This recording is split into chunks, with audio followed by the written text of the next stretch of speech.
کہ عمران خان کو باہر آنے دیں، کہ ملک کی معیشت کو اگر میں 6 مہینے کے اندر ٹھیک نہ کر دوں تو پھر میرا نام شہباز شریف نہ اس طرح ہوتا تھا۔ یہ سارے مناظر ہم نے دیکھے سنے ہیں۔ ہم نے وہاں کی ماؤں اور بہنوں کی عزتوں اور ان کے ناموس پر 78 سال صرف سیاست کی ہے۔ ہم نے ان کا مقدمہ نہیں لڑا ہے۔ لوگوں کو مطمئن کرنا یہ حکومت کی ذمہ داری ہے، اور مذاکرات میں آپ نے جو کچھ تسلیم کیا، 26ویں ترمیم میں جو کچھ آپ نے تسلیم کیا، 27ویں ترمیم میں اس سب کو چاٹ لیا واپس۔ یہ ہوتی ہے کمٹمنٹ۔ اور آج 28ویں ترمیم کی باتیں ہو رہی ہیں۔ السلام علیکم۔ آرمی چیف ایوان میں مہمان خصوصی آئے تو مولانا فضل الرحمان نے دھواں دھار تقریر کر ڈالی۔ مولانا فضل الرحمان نے عمران خان کو رہا کرنے کا مطالبہ کر دیا۔ آرمی چیف صاحب، اگر اب بھی عمران خان کو آپ لوگوں نے رہا نہ کیا تو بہت دیر ہو جائے گی۔ ملک قرضوں میں ڈوب رہا ہے اور 17 سیٹوں والے ملک پر حکومت کر رہے ہیں۔ شہباز شریف کہتا تھا 6 مہینے میں معیشت کو ٹھیک کر دوں گا، اگر نہ کی تو میرا نام بدل دینا۔ شہباز صاحب، اب تمہارا کیا نام رکھوں؟ یہ تو بچوں کو پتہ ہے کہ آپ لوگوں نے فارم 47 کے ذریعے حکومت بنائی اور گلگت میں بھی آپ نے پاکستان کی بدترین دھاندلی کی۔ اتنا ظلم کرو جتنا کل کو برداشت بھی کر سکو۔ یہ ناظرین، پہلے یہ زبردست اور سنسنی خیز ویڈیو دیکھتے ہیں، پھر اس پر بات کریں گے۔ چینل کو سبسکرائب لازمی کر لیں اور بیل آئیکن کو بھی پریس کر لیں۔ آپ کی محبت اور پیار کا ہمیشہ شکر گزار۔ کہ عمران خان کو باہر آنے دیں،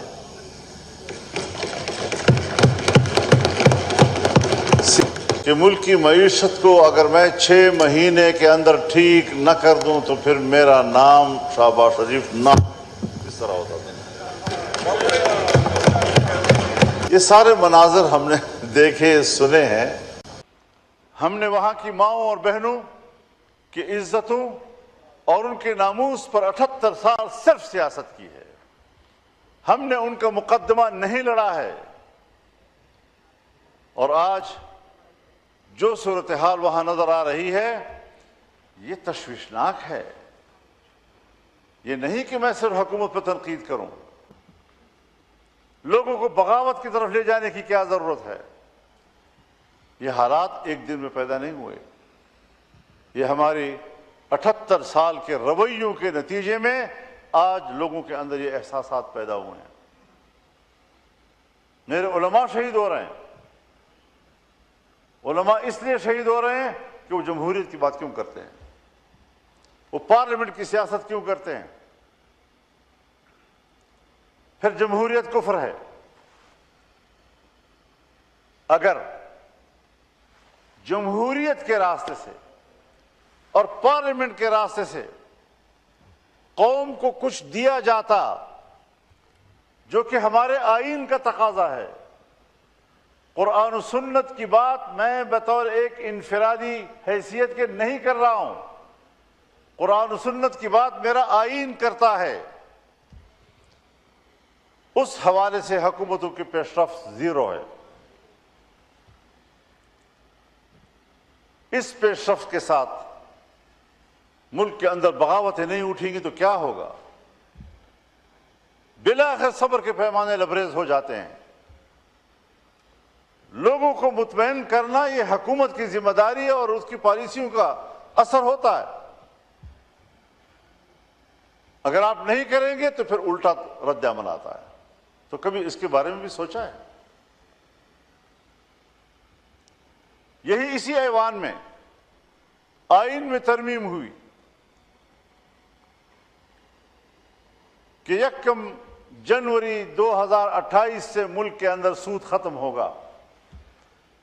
کیا آج بھی جب میں گورنمنٹ کی طرف مخاطب ہو کر کہوں گا کہ صاحب کہیں کسی محکمے میں، کسی بینک میں، کسی سطح پر کوئی پیش رفت ابھی تک ہوئی ہے، تو جواب نفی میں آئے گا۔ یہ ہے سنجیدگی کا عالم۔ اگر میں شریعت کوڈ کو مؤثر بنانے کی بات کرتا ہوں تو 0% ابھی تک اس پر عمل نہیں ہوا۔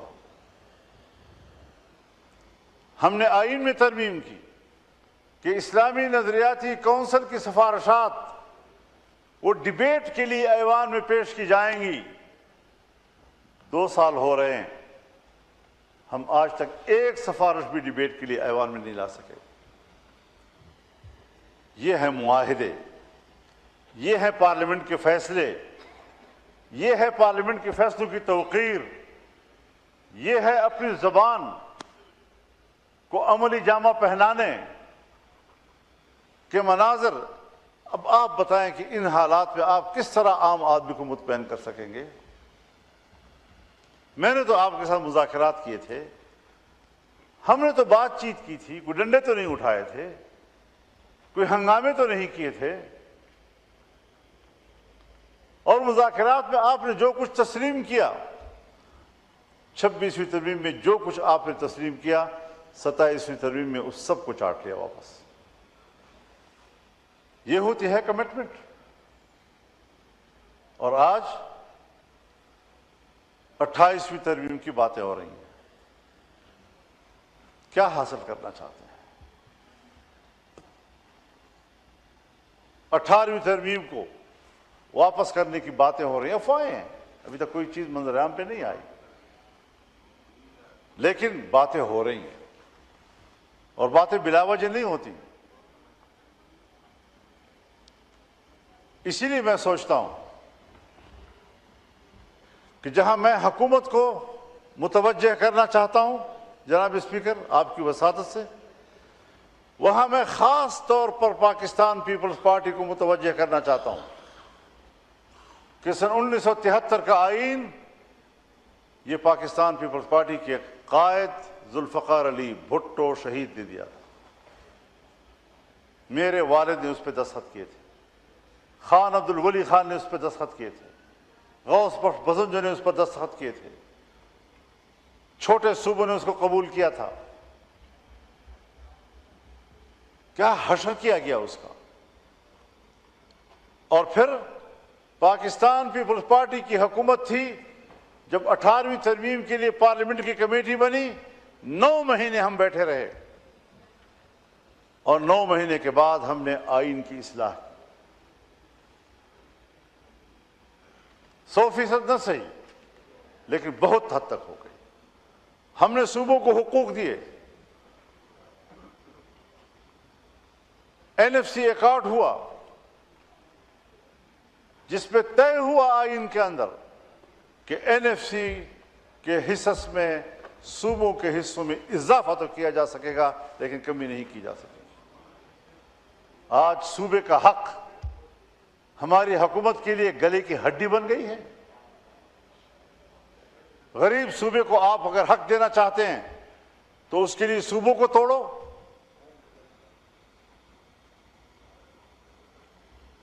یہ فکر، یہ سوچ اگر روز ہم آئین کو کھلواڑ بناتے رہیں گے تو پھر پاکستان کے اندر استحکام نہیں آئے گا. ہمیں ملک کے اندر استحکام کی طرف جانا چاہیے. کیا صرف طاقت ہی اس کا مسئلہ ہے؟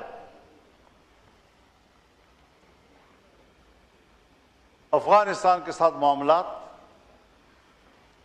میں خود جا چکا ہوں وہاں،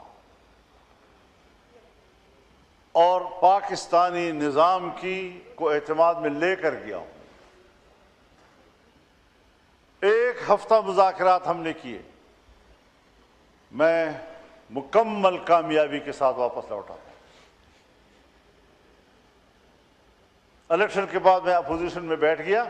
یہ ہے آپ کا استعداد اور صلاحیت کہ ہماری حاصل کی ہوئی کامیابیاں اس کو آپ تسلسل نہیں دے سکے، اس کو آپ کامیابی کے نتائج تک نہیں پہنچا سکے. یہ صلاحیتیں ہیں آپ کی، یہ خارجہ پالیسی ہے آپ کی. کون بیٹھے ہوئے ہیں خارجہ پالیسی طے کرنے میں؟ کرام آپ لوگوں سے میرا ایک سوال ہے کہ یہ جو بجٹ پیش کیا گیا ہے کیا اس میں غریب عوام کے لیے کوئی ریلیف رکھا گیا ہے یا غریب عوام پر جو پہلے ہی مہنگائی اور غربت کی چکی میں پس رہے ہیں ان پر اور ٹیکس لگا دیا گیا ہے؟ اپنی رائے کا اظہار کمنٹ سیکشن میں ضرور کریں. آپ کی رائے ہمارے لیے بہت اہم ہے. شکریہ. طے شدہ معاملات آپ سے دوبارہ بگڑ گئے. اگر آپ ملک کو نہیں چلا سکتے تو ہم تو پہلے سے کہہ رہے ہیں کہ آپ عوام کے نمائندے نہیں ہیں. سو جب آپ عوام کے نمائندے نہیں ہیں آپ کے اندر خود اعتمادی آ بھی نہیں سکے. ذرا سوچئے،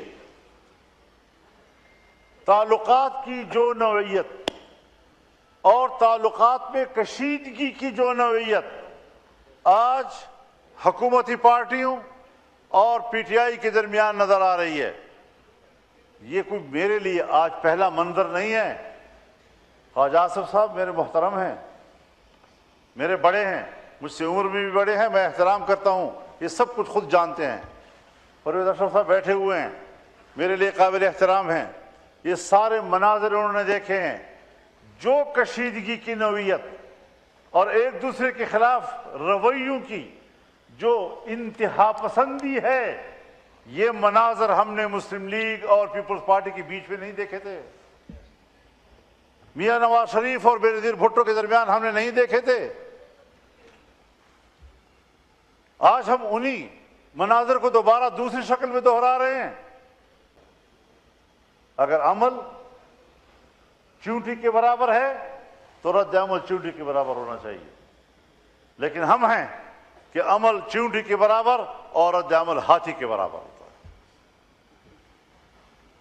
مسائل کو اس کے اپنے خاص حدود کے اندر ہمیں سوچنا چاہیے.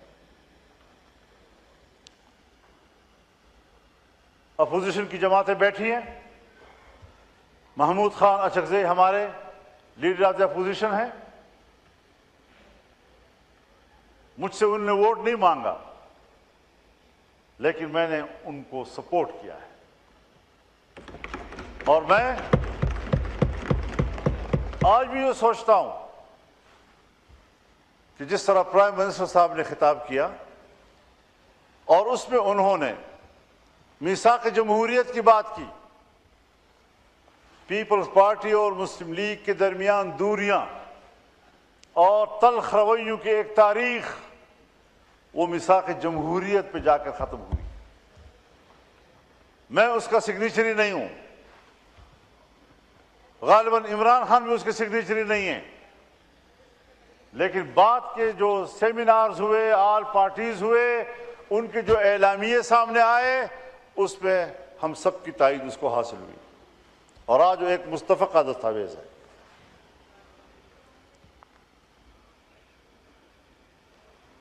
ہم نے جو عہد کیا تھا، ہم نے جو میثاق کیا تھا کہ ہم اختلاف رائے کریں گے، جو حکومت کر رہی ہے اس کو حکومت کرنے دیجئے، ملکی معاملات میں ہم تعاون کی ضرورت ہوگی تو وہ بھی کریں گے، ایک دوسرے کی حکومتوں کو گرائیں گے نہیں. اور ذرا اگر میں بڑی وضاحت کے ساتھ، ذرا اس سے بھی اچھے واضح الفاظ کے ساتھ عرض کروں کہ اپوزیشن کرے گی، آج وہ ساری چیزیں بگڑ گئی، دوبارہ معاملات خراب کر دیے گئے. میں تو آج بھی کہتا ہوں کہ عمران خان کو باہر آنے دیں. حضرات اکرام، آپ نے مولانا فضل الرحمان صاحب کی گفتگو سنی. مولانا فضل الرحمان کا کہنا تھا کہ اگر عمران خان کو رہا کرنے سے ملک ترقی کرتا ہے تو عمران خان کو رہا کر دینا چاہیے، اور میری ذاتی رائے میں کسی کو بھی سیاسی انتقام کا نشانہ نہیں بنانا چاہیے، چاہے کہ وہ عمران خان ہو یا وہ شہباز شریف یا نواز شریف یا مریم نواز. سب سیاسی لوگ جو ہیں وہ سیاست دان بنے، وہ ڈکٹیٹر نہ بنے. اگر ڈکٹیٹر بنیں گے تو کل کو ان کے ساتھ بھی وہی ہوگا جو آج یہ ان کے ساتھ کر رہے ہیں. عمران خان نے بھی قرضے لیے اور آپ لوگوں نے بھی ملک کو قرضے میں ڈبو دیا. ہر پاکستانی کے اوپر 3.5 لاکھ روپے قرضہ ہے اور یہ کیسے اتاریں گے؟ آپ لوگ جو بجٹ لے کر آئے ہو یہ IMF کا بجٹ ہے. یہ جیسے بجٹ آپ پیش کر رہے ہو یہ غریب عوام پر ظلم ہے اور آپ ظلم کر رہے ہو، اور اس ظلم کا حساب آپ لوگوں کو دینا ہوگا. مولانا فضل الرحمان کا یہ بھی کہنا تھا کہ ایک وقت تھا کہ شہباز شریف کہتا تھا کہ اگر میں نے 6 مہینے میں پاکستان کی معیشت ٹھیک نہ کی تو میرا نام بدل دینا۔ شہباز شریف صاحب بتاؤ اب تمہارا ہم کیا نام رکھیں؟ مولانا فضل الرحمان نے کافی تنقید کی اس حکومت پر بھی اور اس بجٹ پر بھی، اور انہوں نے پی ٹی آئی اور عمران خان کو رہا کرنے کا مطالبہ بھی کیا۔ ملک کسی کے باپ کی جاگیر نہیں کہ وہ جیسے چاہے اس ملک کو چلائے، ملک کو آئین اور قانون کے حساب سے چلانا چاہیے۔ آپ نے 26ویں آئینی ترمیم جب پیش کی تو میں نے آپ کو ووٹ دیا، مگر آپ نے جو کچھ 26ویں آئینی ترمیم میں نکالا وہ آپ نے 27ویں آئینی ترمیم میں پاس کروا لیا۔ آپ لوگوں نے عدالتوں کا نظام خراب کیا۔ آپ لوگوں نے صدر پاکستان کو استثنا کیوں دیا؟ وزیر اعظم پاکستان جو ہیں آپ 17 سیٹوں والے تھے، آپ کو وزیر اعظم جس نے بنایا وہ بھی ہمیں پتہ ہے۔ اگر یہ بات ذہن میں رکھنا، جیسے تم آئے ہو ایسے ہی جاؤ گے، کیونکہ پاکستان میں ہمیشہ آئین اور قانون کی حکمرانی ہونی چاہیے اور پاکستان میں جمہوریت کا راج ہونا چاہیے۔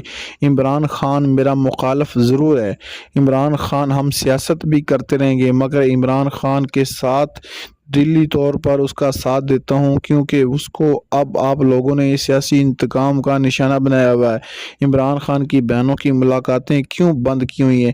مولانا فضل الرحمان نے عمران خان کو رہا کرنے کا مطالبہ کر دیا۔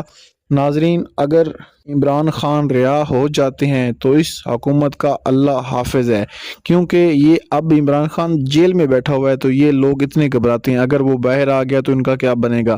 ناظرین، دعا ہے کہ اللہ تعالیٰ پاکستان کو عظیم ترین ملک بنائے اور دنیا کا سب سے بہترین ملک بنائے۔ اگر آپ کو یہ ویڈیو اچھی لگی تو ویڈیو کو لائک کر دیں، چینل کو سبسکرائب کر لیں اور بیل آئیکن کو بھی پریس کر لیں۔ آپ کی محبت اور پیار کا ہمیشہ شکر گزار ہوں۔